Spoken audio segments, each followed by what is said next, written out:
నమస్తే welcome to TV 45.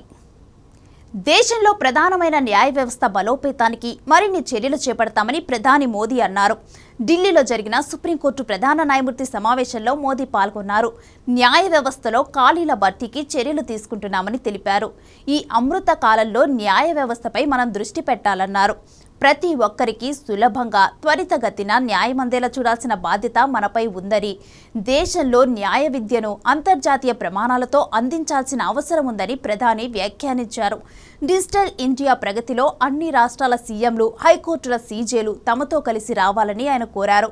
సమస్యల పరిష్కారంలో న్యాయ వ్యవస్థది కీలక పాత్ర అని, దేశంలో డిజిటల్ లావాదేవీలు అసంభవమని కొందరు అంటున్నారని తెలిపారు. ప్రపంచంలోనే అత్యధిక డిజిటల్ లావాదేవీలు జరుగుతున్న దేశంగా భారత్ నిలిచిందని మోదీ వెల్లడించారు. जुडिशरी की भूमिका संविधान संरक्षक की है, वहीं लेजिस्लेचर नागरिकों की आकांक्षाओं का प्रतिनिधित्व करता है. मुझे विश्वास है कि संविधान की इन दो धाराओं का ये संगम, ये संतुलन देश में प्रभावी और समयबद्ध न्याय व्यवस्था का रोड मैप तैयार करेगा. मैं आप सभी को इस आयोजन के लिए हृदय से शुभकामनाएं देता हूं. साथियों, मुख्यमंत्रियों और मुख्य न्यायाधीशों की ज्वाइंट कॉन्फ्रेंस पहले भी होती आई है और उनसे हमेशा देश के लिए कुछ न कुछ नए विचार भी निकले हैं. लेकिन ये इस बार ये जो आयोजन अपने आप में और भी ज्यादा खास है. आज ये कॉन्फ्रेंस एक ऐसे समय में हो रही है जब देश अपनी आजादी का अमृत महोत्सव मना रहा है.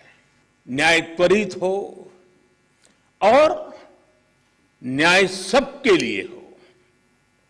साथियों, देश में न्याय की देरी को कम करने के लिए सरकार अपने स्तर से हर संभव प्रयास कर रही है.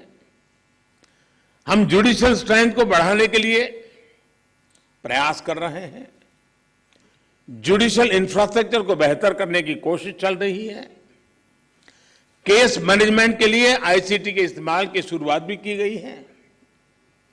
सबऑर्डिनेट कोर्ट्स और डिस्ट्रिक्ट कोर्ट से लेकर हाई कोर्ट तक वैकेंसीज को भरने के लिए भी प्रयास हो रहे हैं. साथ ही जुडिशियल इंफ्रास्ट्रक्चर को मजबूत करने के लिए भी देश में व्यापक काम हो रहा है. ई कोर्ट्स प्रोजेक्ट को आज मिशन मोड में इंप्लीमेंट किया जा रहा है.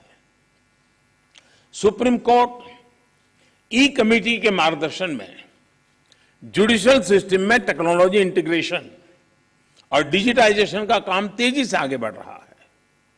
मैं यहां उपस्थित सभी मुख्यमंत्रियों और हाईकोर्ट के सभी चीफ जस्टिस से भी आग्रह करूंगा कि इस अभियान को विशेष महत्व दें, इसे आगे बढ़ाएं.